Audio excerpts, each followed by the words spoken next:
Assalamualaikum warahmatullahi wabarakatuh. Selamat sore pemirsa, semoga selalu dalam keadaan sehat dan dikelilingi oleh orang-orang terkasih. Kembali Dialog Riau Cemerlang hadir menyapa Anda kali ini bersama saya Diana Chandra. Pemirsa, jika membahas mengenai penerimaan peserta didik baru di Provinsi Riau, ini menjadi topik hangat yang diperbincangkan pada tahun 2023. Proses penerimaan peserta didik baru harus mencerminkan prinsip kesetaraan dan keadilan. Namun dalam praktiknya terdapat berbagai kendala dan ketidakseimbangan yang dapat mengakibatkan ketidakadilan dalam penentuan kelulusan. Faktor seperti lokasi geografis, kecakapan akademik, dan ketersediaan fasilitas pendidikan mempengaruhi aksesibilitas dan peluang pendidikan bagi calon siswa. Untuk itu kita akan mengeksplorasi berbagai perspektif dan pendekatan dalam mencari solusi yang berkeadilan untuk penerimaan peserta didik baru di Provinsi Riau dengan tema kita pada hari ini yaitu mencari solusi yang berkeadilan mengenai PPDB 2023. Baik, kita sapa terlebih dahulu narasumber yang sudah hadir dan bergabung bersama kita pada hari ini, yakni Ibu Sri Deviani selaku penggiat sosial. Selamat sore Ibu Devi. Selamat sore Mbak Diana, Assalamualaikum warahmatullahi wabarakatuh. Selamat sore juga pemirsa Dialog Riau Cemerlang. Baik, luar biasa. Juga sudah hadir Bapak Muhammad Zul Hidayat SH MH selaku pengamat hukum. Selamat sore Pak Zul. Selamat sore juga untuk para pemirsa Dialog Riau Cemerlang pada sore hari ini. Kabar baik? Kabar baik, alhamdulillah. Luar biasa. Kita juga masih menunggu kehadiran dari Datu Arden Semeru, Kabid Pembina SMK Dinas Pendidikan Provinsi Riau. Dan kita juga sebelumnya sudah mengundang Ibu Ade Hartati MPD selaku Komisi 5 DPRD Provinsi Riau, namun beliau belum bisa hadir dan bergabung dengan kita pada hari ini. Baik, kita akan membuka pertanyaan pertama ya, mengenai sistem zonasi dalam PPDB yang dianggap tidak selaras dengan Undang-Undang 1945 pasal 28C ayat 1 yang menyatakan setiap anak berhak memilih sekolah negeri mana saja. Baik, saya akan menuju Pak Zul Hidayat terlebih dahulu. Baik, terima kasih atas waktunya. Berkaitan dengan hal demikian, yang pertanyaan yang disampaikan tadi, memang amanat konstitusi kita itu menyatakan setiap orang itu berhak untuk mendapatkan pendidikan yang layak tentunya, pendidikan yang juga tentu akan berpengaruh untuk ke depan mereka seperti apa. Nah, ini amanat dari konstitusi, sebagaimana yang kita ketahui konstitusi merupakan sebuah start fundamental norm atau norma dasar kita dalam bernegara tentunya, dan kita tentu tidak boleh menjadikan apa yang terjadi pada konstitusi tersebut justru diabaikan. Nah, ini kan menjadi sebuah supremasi hukum namanya atau kekuasaan tertinggi. Jadi Undang-Undang Dasar 1945 itu adalah amanat yang harus ditunaikan oleh setiap warga negara, termasuk juga dalam hal pendidikan nasional ini. Betul. Mungkin itu sebagai pengantar saya pada diskusi hari ini. Baik, silakan tanggapannya Ibu Devi. Ya, baik, terima kasih Mbak Diana. Saya rasa juga Permendikbud terus Pergub atau Juknis mengacu kepada itu ya Pak Hidayat. Cuma memang pada kenyataannya itu tidak terjadi di masyarakat, di mana saat ini yang sedang saya perjuangkan adalah adanya ketidakadilan, yaitu masyarakat tempatan tergeser oleh kakak-kakak tumpangan yang pada saat ini sangat banyak beredar. Begitu Mbak Diana. Baik, Pak Zul, dari sudut pandang hukum terhadap sistem zonasi yang menyalahi undang-undang yang berlaku itu bagaimana Pak Zul? Iya, kalau kita menilai lebih dalam lagi bagaimana kebijakan PPDB ini, sebenarnya ini adalah sebuah kebijakan yang mencoba untuk meniru negara asing, yang mana di negara-negara Eropa itu sudah menghilangkan sistem ada sekolah favorit dan non-favorit. Nah, ini yang coba dihilangkan. Ini sebenarnya batu pijakan dari Kemendikbudristek bahwa di sini harus ada sebuah gambaran bahwa setiap sekolah itu harusnya sama rasa, sama rata. Artinya apa? Siapapun boleh bersekolah dimanapun dia berada. Sebenarnya intinya seperti itu.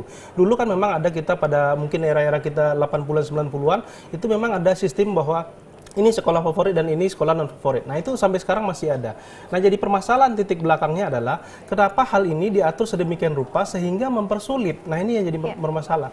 Yang dikatakan oleh Ibu tadi bahwa sebenarnya dalam implementasi banyak sekali ya yang kita lihat dalam implementasi itu justru modus operandi yang luar biasa. Contohnya seperti tadi yang disampaikan, ada numpang kakak lah, atau dia sebenarnya tidak sesuai dengan dengan alamat yang tertentu, atau dia sebenarnya bukan orang asli sana tapi dikarenakan ada zonasi ini, oh ini sekolah yang ingin dia tuju. Nah, timbullah praktek-praktek demikian. Nah, ini yang ingin saya garis bawahi di sini, bahwa perlu ada sebuah solusi di sana. Dikarenakan apa? Kalau kita bicara soal konsep, oke, itu merupakan konsep yang menurut saya cukup matang sebenarnya.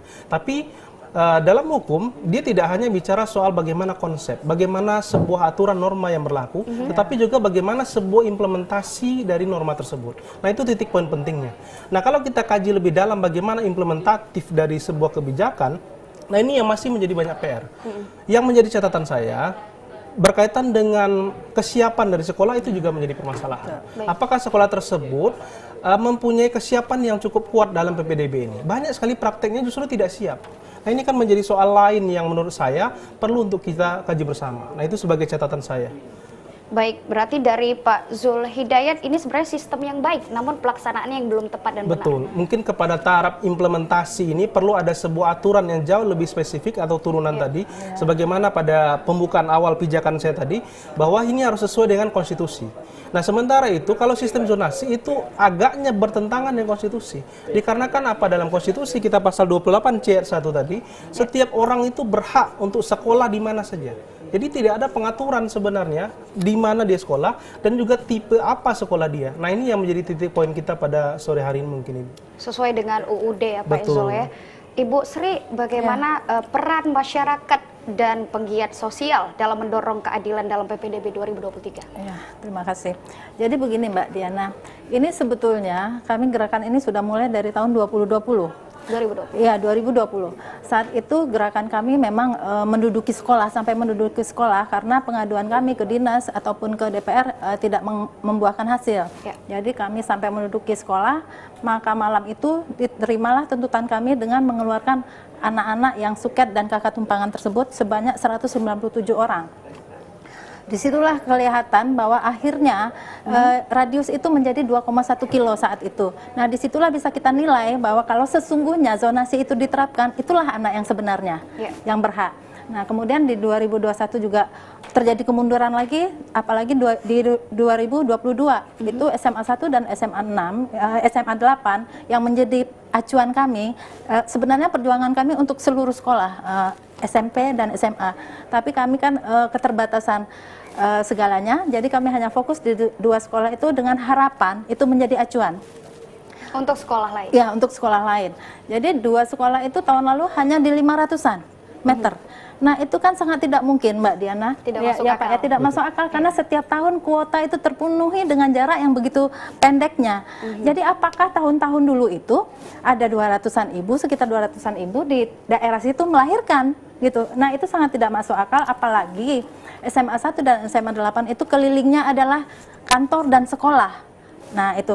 Jadi seperti kembali ke kata Pak Hidayat tadi, memang implementasinya, jadi kewajaran-kewajarannya, kenormalannya harus diperhatikan juga.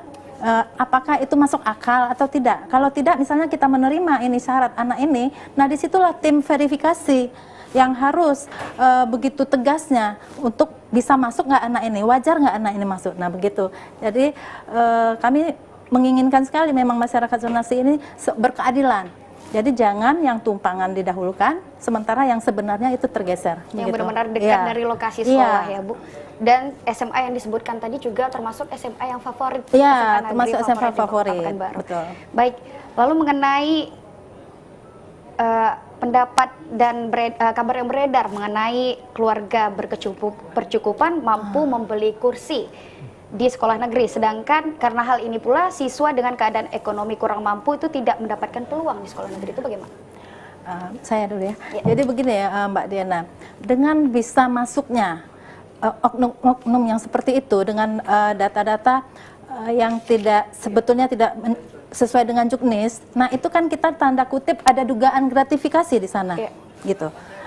Patut diduga, karena kenapa? Kenapa orang-orang seperti itu biasa masuk dengan kakak yang tumpangan, dengan kakak yang mungkin tahunnya tidak cocok dengan juknis, kenapa bisa masuk?